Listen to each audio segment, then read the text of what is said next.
முகத்திலிருந்து துடைக்கப்படுகிற கண்ணீர். அல்லேலூயா, அல்லேலூயா. பக்கத்தில் உள்ளவங்க பார்த்து சொல்லுங்க, உன் முகத்திலிருந்து வடிகிற கண்ணீரை ஆண்டவர் துடைக்க போகிறார்.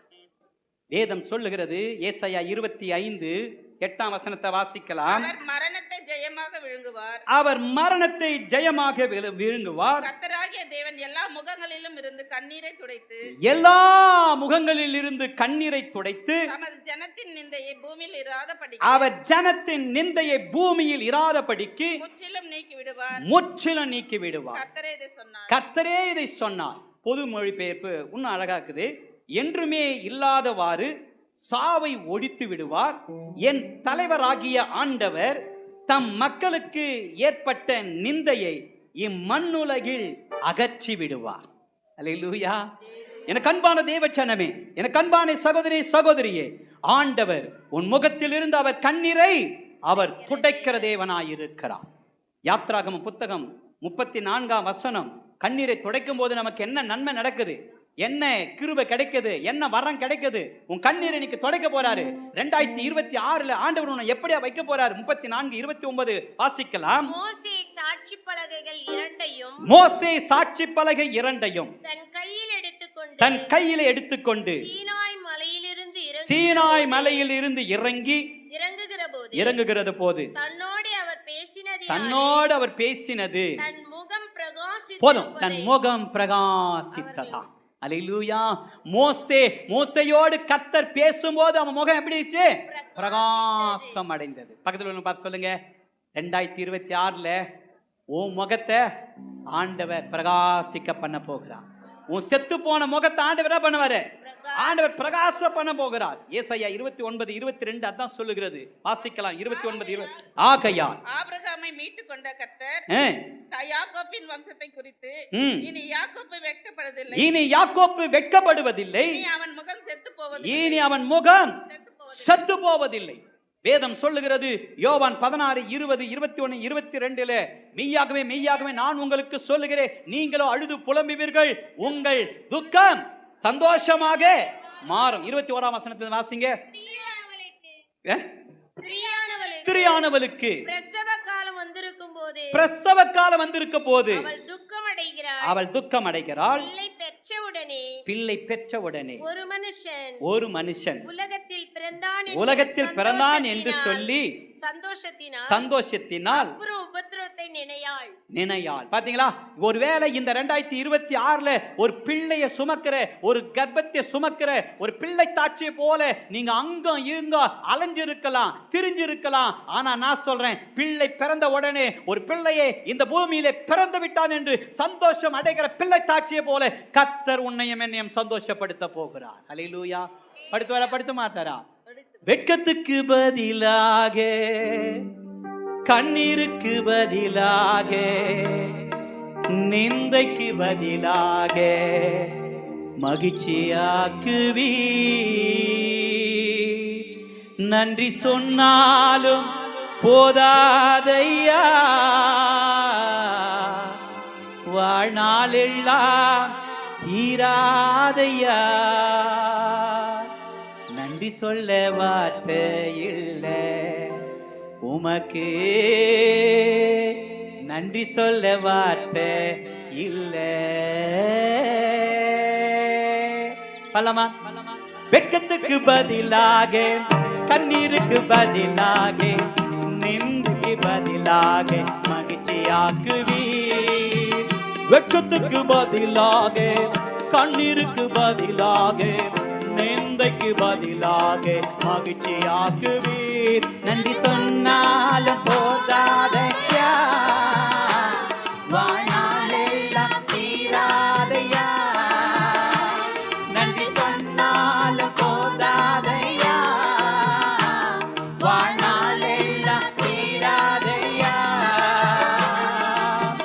நன்றி சொல்ல வார்த்தை இல்லை உமக்கு, நன்றி சொல்ல வார்த்தை இல்லை. வெட்கத்திற்கு பதிலாக, கண்ணீருக்கு பதிலாக, நிந்தைக்கு பதிலாக மகிழ்ச்சியாக்குவி. வெட்கத்துக்கு பதிலாக, கண்ணீருக்கு பதிலாக, நிந்தைக்கு பதிலாக மகிழ்ச்சியாக்குவே. நன்றி சொன்னாலும் ஆமாப்பா, இந்த வருஷம் முழுவதும் எத்தனை நன்மை செய்தார் அப்பா, எத்தனை எத்தனை ஆசீர்வாதம் தந்தாரு. ஓ நன்றி சொல்ல வார்த்தை இல்லை.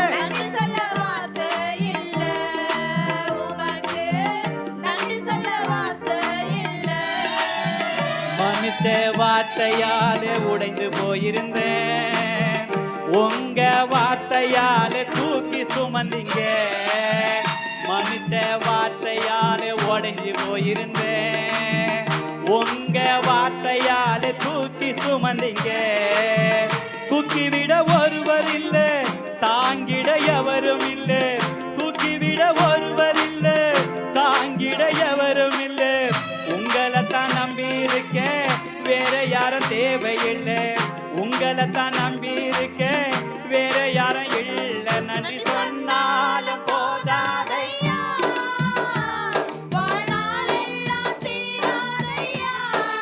ஆமீன் ஆமீன்.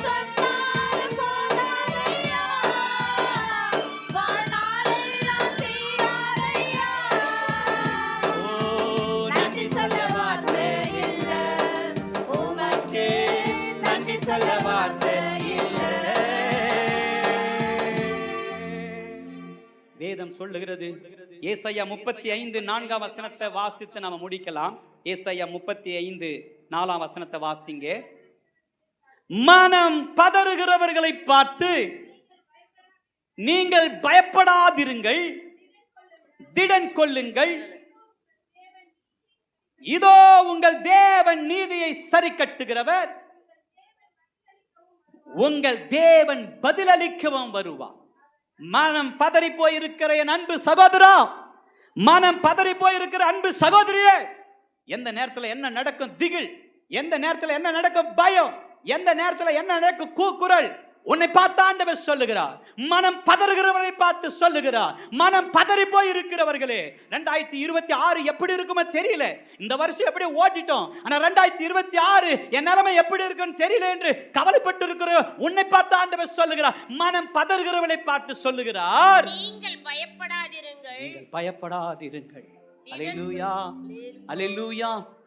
இஸ்ரவேல் தேசத்துல மர் என்ற ஒரு மரம், இஸ்ரவேலர்கள் தன்னுடைய தேவனுக்காக படைப்பதற்காக மோரியா மலையிலே போய் மரத்தில் உள்ள கனிகள் எல்லாம் கொண்டு வந்து ஆண்டவருக்கு படைப்பது வழக்கம். அந்த மலை நிரம்ப நிறைய கனிகள் நிறைந்த மரங்கள் தான், பழங்கள் நிறைந்த மரம் தான் ஆண்டவருக்காக படைப்பதற்காக போய் பறிப்பார்கள். ஆனா எல்லா மரத்துக்கிட்ட போவாங்க, இந்த மர் என்ற மரத்துக்கிட்ட மாத்திரம் போக மாட்டாங்க. ஒரு 5 அடி தான் அந்த மரம், அந்த மரத்துக்கிட்ட மாத்திரம் போக மாட்டாங்க. அந்த மரத்தை பார்த்தாவே எங்கோ தூரத்துல தள்ளி நிற்பாங்க. காரணம் என்னன்னா, அங்க இருக்கிற மரத்தின் பழங்களும் அவ்வளவு சுவையா இருக்கும், கனிகள் காய்கள் கூட சுவையா இருக்கும். ஆனா அந்த மர் என்ற மரத்தில் இருக்கிற கனி இருக்குதே, கசப்பிலும் கசப்பு, அவ்வளவு கசப்பு. ஒரு முறை ஒரு யூத பையன் நிறைய கனி இருக்குதுன்னு சொல்லி அதை அறுத்துட்டு கை நிறைய அடிக்கிட்டான். அடிக்கிட்ட உடனே அவங்க அப்பா பார்த்தாரு, தூரத்துல இருந்து பார்த்து ஓடி வந்து அந்த பழ கனிகளை வைத்திருந்த அந்த பையனுடைய கையிலிருந்து தட்டி விட்டாரு. எல்லாம் போய் அப்படியே சதறி விழுந்துச்சு. இதை பார்த்த மறுமரம் அழ ஆரம்பிச்சுச்சான். ஆண்டவரே, அவைகளை படைக்கப்பட்டது போல தானே என்னையும் படைச்சிங்க ஆண்டவரே, அவங்க கனி கொடுப்பது போல தானே நானும் கனி கொடுக்கிறேன். எல்லாரும் உங்க சமூகத்தில் வந்து நிற்கிறாங்க, ஆனா என்ன மாத்திரம் ஒதுக்குறாங்க ஆண்டவரே. ஏன் ஆண்டவரே, ஏன் ஆண்டவரை என்ன படிச்சுங்க, ஏன் ஆண்டவரை என்ன படிச்சுங்க. லிட்டரலா அதை அட ஆரம்பிச்சுச்சான். ஏன் ஆண்டவரை படிச்சுங்க, ஒரு காக்கா குருவி கூட என்கிட்ட வர மாட்டேன், நான் நல்ல கனி தரேன், நல்ல பழம் தரேன், ஆனா ஏன் ஆண்டவரை எனக்குள்ள கசப்ப வச்சுங்க. தேம்பி தேம்பி அட ஆரம்பிச்சுச்சான். அழுது அழுது அதனுடைய கிளைகள் வேர்கள் பகுதியில திடீரென்று சொல்லி இந்த முருங்கை மரத்துல பிசின் விடும் பாரு, அந்த மாதிரி அழுது அழுது வேர்வில்ல அதுக்குள்ள இருந்து பிசின் வெளியே ஏற்பட்டுச்சான். வெளியே வந்த உடனே அதனுடைய வாசனை அவ்வளவு பிரம்மாண்டமான வாசனை. இந்த வாசனை அந்த தேசம் முழுவதும் வீச ஆரம்பிச்சுச்சான்.